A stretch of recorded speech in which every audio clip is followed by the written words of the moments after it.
So yes, the subject today is adjustments. Adjustments. And if you read our sign outside, it says, adjustments after both services.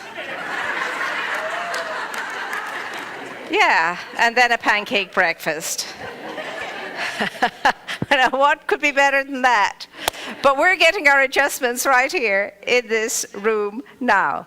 And so adjustments are things you and I are used to all of the time. All of our lives we've gone through many adjustments, and every day of our lives we go through many adjustments. Some of them are big, some of them are small. Some of them are an adjustment of just adjusting the... You know how sometimes a crooked picture drives you wild on a wall, and you want, in somebody else's house, you want to just go and adjust it. Just adjust it. Or we want to adjust the pillows on the couch, or we have to go and get adjustments to braces if we have braces, and all of those things. And sometimes we've major adjustments, like when we have to change a job or move to a new house, or move out of a relationship and into another one. These are all adjustments. But it may surprise some of us to know that there is such a thing as the law of adjustments that is there superbly to help us in all of those moments of change. The law of adjustments. And really what that law rises up out of is out of the one awesome power that is within us. The one awesome power that is omniactive and omnipresent within and without, above, below, and around and about. And it's always omniactive within you and within me. And out of that arises this law of adjustment that is here to serve your needs and my needs too. This law of adjustment arising out of this awesome power that is within us, the power for anything that we can possibly imagine, that we might conceive of and actually know is a possibility and feel that this is a possibility, can happen in and through and by means of your life and mine. And it doesn't matter how very lacking in success your life has been until now, how awful your life has been until now, what a mess your life has been until now. That doesn't matter. That could be adjusted in this very room, in this very time, this day. And you could go out through those doors a newly adjusted individual, having a renewal, having a metanoia, a change of heart about yourself, about life, and about living. And that's why we're here today, for this adjustment. And I'm excited about it because I'll say yes to any good adjustment that can come into my life. I always feel good after an adjustment, even if it is a physical one. So anyway, we have to look at this once and for all in a way that's all embracing, and in a way that just gives us a charge throughout our entire being, so that we can know, therefore, consequently, we can never be powerless again. We can never be helpless again. We don't have to be. Those are not conditions that are in keeping with the essential essence of our nature.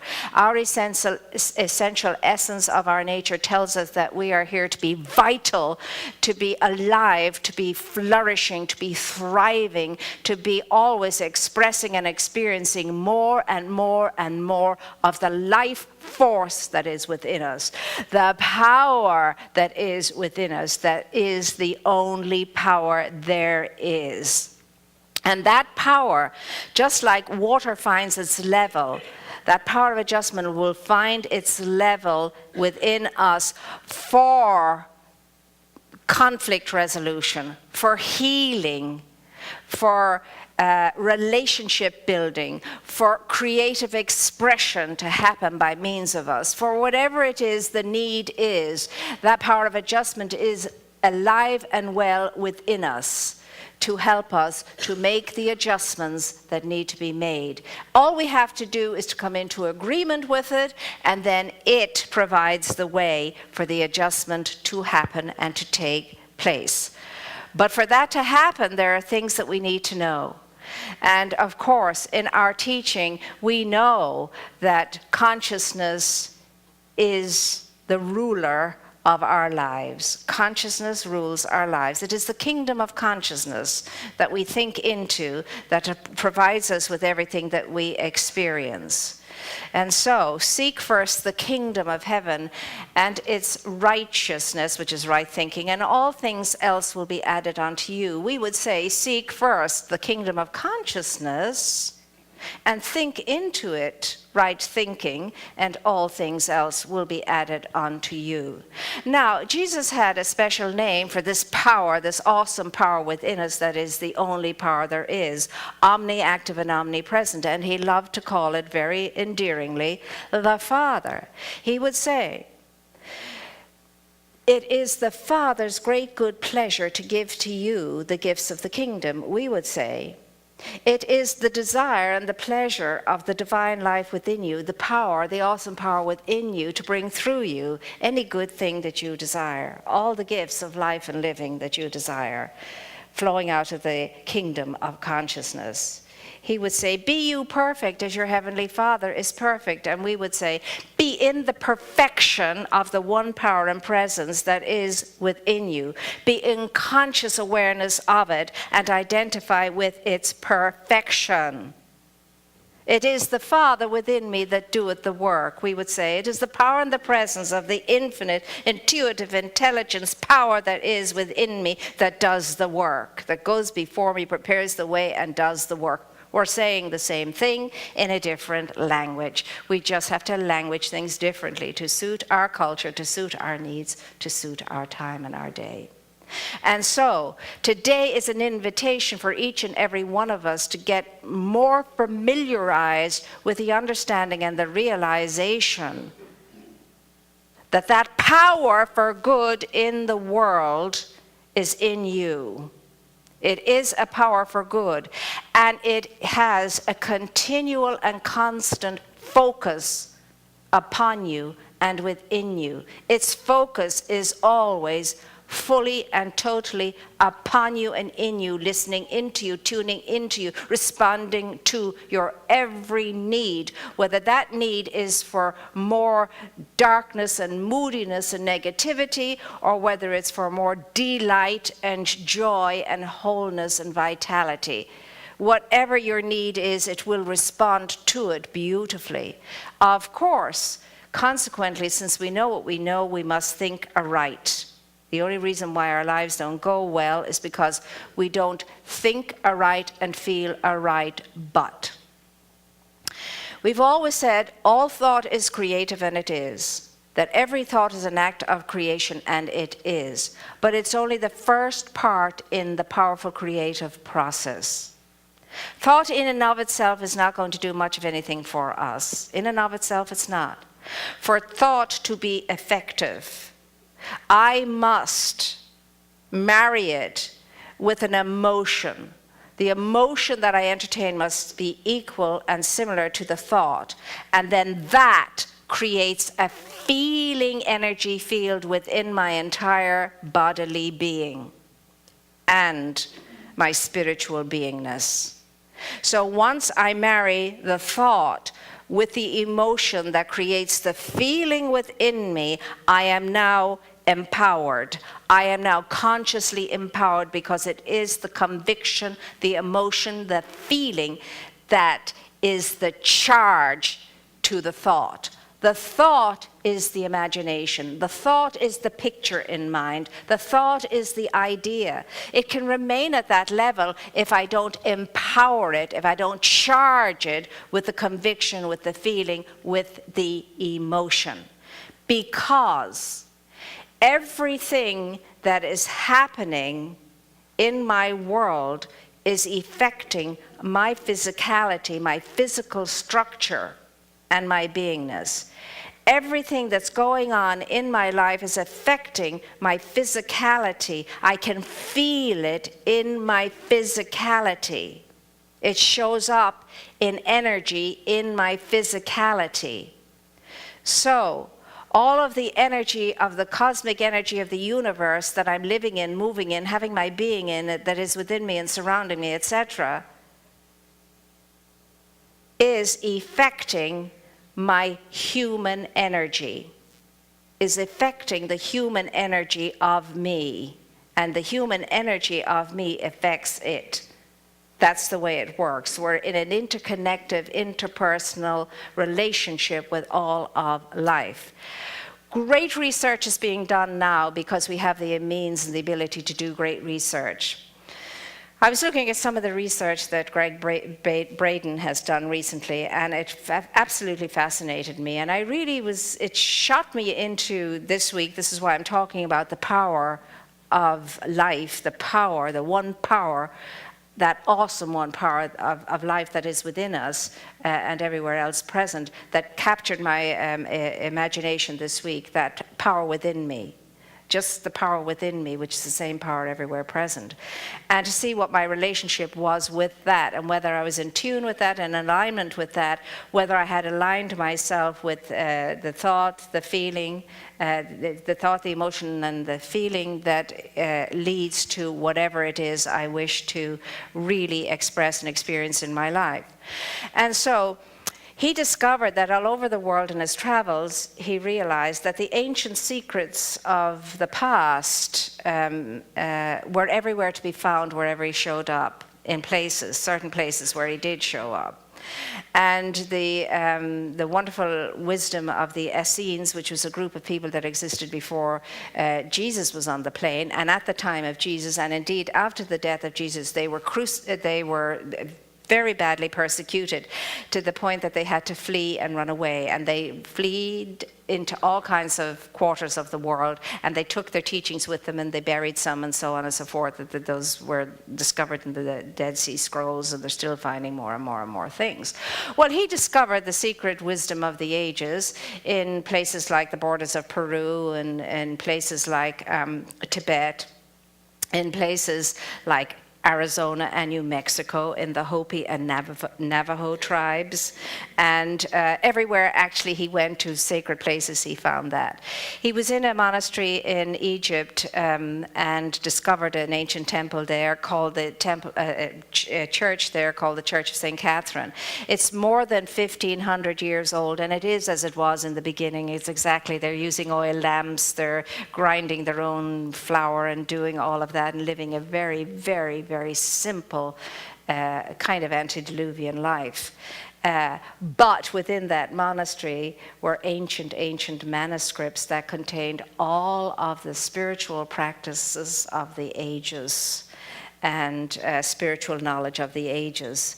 And everywhere he went, he asked the monks that he visited in these monasteries, you know, when you're praying, when you're chanting, when you're oming, when you're reciting, when you're listening to the bells, when you're turning the prayer wheels, when you're praying, what is going on inside of you? When we see you in prayer, what is going on inside of you? And there was never an adequate answer until one day he was in a monastery, and there was a very wise old gentleman there, and he asked him the question. And once he asked him the question, what is it, that's going on when we see you in prayer? What's going on inside you? He smiled and he just said, you cannot see us in prayer. You cannot see anyone in prayer. You cannot see prayer. And when he was asked about that, the elderly gentleman, the sage, the wise old holy man said, all of our chanting, all of our prayers, all of our prayer wheels, all of our bell ringing, all of our music, all of that simply takes us to the place where we are in prayer. That is not the prayer itself.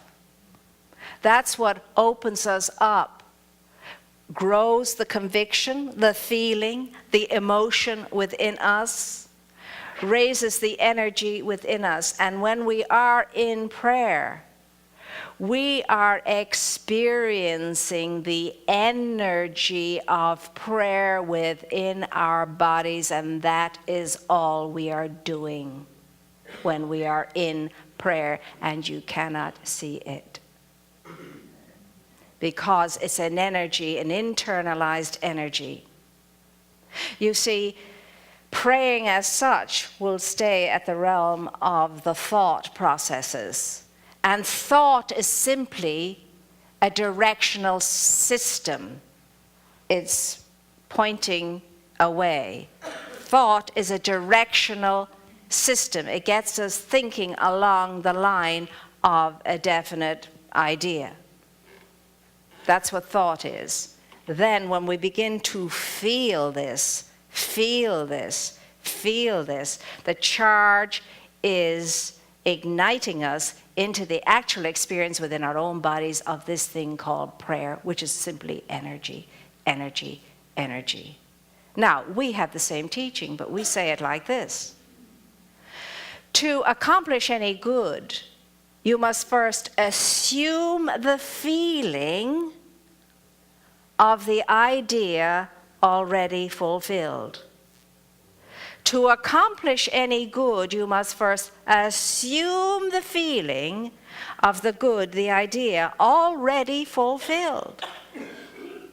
So you have to allow that energy fill you as you open yourself up to the possibility of that happening. And it is the law of adjustment that helps us to make those adjustments so that we can feel the feeling. Same thing happened, he had the same experiences in Tibet. Same thing happened when he had his experiences in Peru, same thing. Came to America, met one of these wonderful holy men, a shaman, and he was invited to accompanying him to go to a very ancient holy place. And very few people go there, and it's not very known by many people. And it's so ancient, they don't even know where it came from and what it was all about. So what happened then was they walked for miles and miles and miles and miles and miles through a whole thousands of acres of brushland, and the brushland was sage, all sage trees all over the place, sage bushes, sage trees all over the place. And so eventually they got to a place and the shaman said, well, there it is. And he said, well, there's what? What is? He said, it's over there. He said, okay. He couldn't see anything. And he did see a different design in the bushes kind of for a little bit. And they got there, and then there was this very ancient prayer wheel, very, very ancient prayer wheel. And then his new friend stepped into the prayer wheel, and then he honored all the ancestors, because in the First Nations tradition, you recognize that the ancestors are still with us. They haven't gone anywhere. Their energy is around us and about us, and they're with us. And so you honor the ancestors, and then he honored the four directions, you know, north, south, east, and west, the four directions. And then he chanted for a little bit, and then he fell silent and quiet, and with bowed head, he was there for about maybe 5 minutes. And then after 5 minutes, you know, he saluted the sun, and when he stepped out of the ring and he said, okay, I'm hungry now, it's over, we can go and get something to eat. And he said, well, what was going on? He said, when you were praying. He said, what were you doing? What was happening in you when you were praying? He said, you came here because you wanted to celebrate so that rain could come. You wanted more rain because we're going through this drought situation at the moment. He said, so were you praying for rain? Oh, he said, oh no, we don't pray for rain. He said, why would we pray for rain? When we pray for something, all we are doing is empowering the lack of it. We don't pray for anything. He said, what I was doing in there was celebrating rain. I was celebrating rain. I was feeling rain fall upon me, fall around me. I was feeling the rain flowing down my face and saturating my clothing and running down into my shoes. And I was feeling my feet stuck in the mud that is created by much rain. And I was sensing the beautiful fragrance of the sage as the rain fills it. And I was appreciating all the good things that rain brings when it comes, and the life force that it is, and the life force that it supports, and the life force that it creates. I was simply celebrating rain. And when I had that feeling entirely saturating my entire bodily being, I knew I was finished with my celebration. And that's what I was doing. And lo and behold, the next day, this strange, quirky storm happens and the rain spills upon the land, it pours upon the land, and when the weatherman is talking about the front that's coming in from the west, and he sees it dipping down like this, and he's going like this, and then he just goes on, and it's a very unusual thing that happened. And laterwards, he said to the shaman, he said, I guess that was your celebration of rain showing up today and all that rain, and he just grinned and smiled, and he said, and then he said to the shaman, he says, that was an awful lot of it. He said, yeah, he said, we're still working on the amounts. We usually get more than we ask for. Isn't that the truth?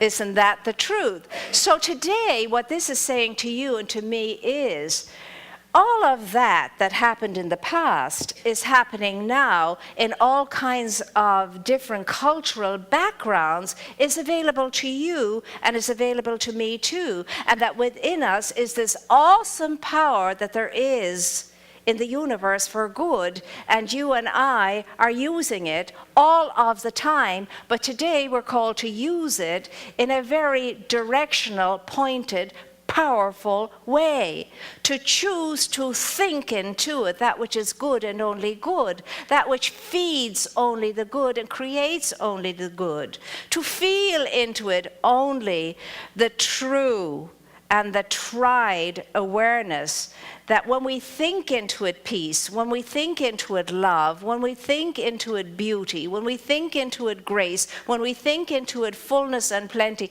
for all, when we think into it health, when we think into it wealth, when we think into it, at one-ment and harmony and unity, it must respond to the feeling and the energy field that we have set up, because that's the way it is. When we tune into what already is tuned into us, we are unstoppable, and no good is impossible for each and every one of us to achieve and to accomplish. And so, by the law of adjustment, we do not adjust the divine, the Almighty, to the level of our plight or our problem. We cannot do that, because the Almighty will not stoop out of its wholeness into something that's less than it is. It cannot come to the level of problem.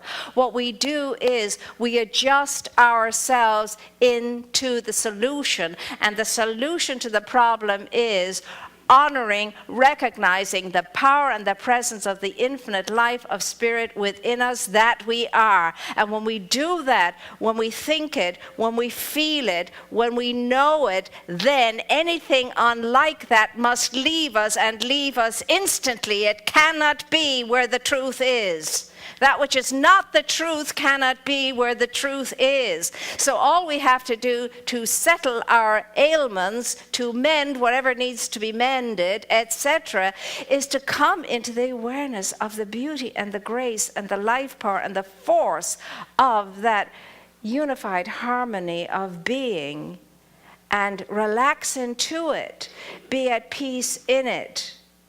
And the only way we're going to do that is to catch the consciousness of the faith in divine providence that takes care of all of our needs and then some. We have the power available to us. We have everything we need available to us to flourish and to thrive. We simply have to say yes to it, come into agreement with it, have the confidence and the conviction of faith in it, and then all things else are added unto us.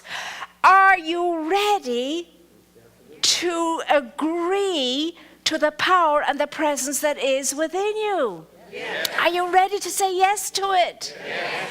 Are you sure that you know that you can overcome anything because of the awesome power of the only power there is within you? Are you sure? Are you certain? Yes. Are you ready for it? Yes. When? Now.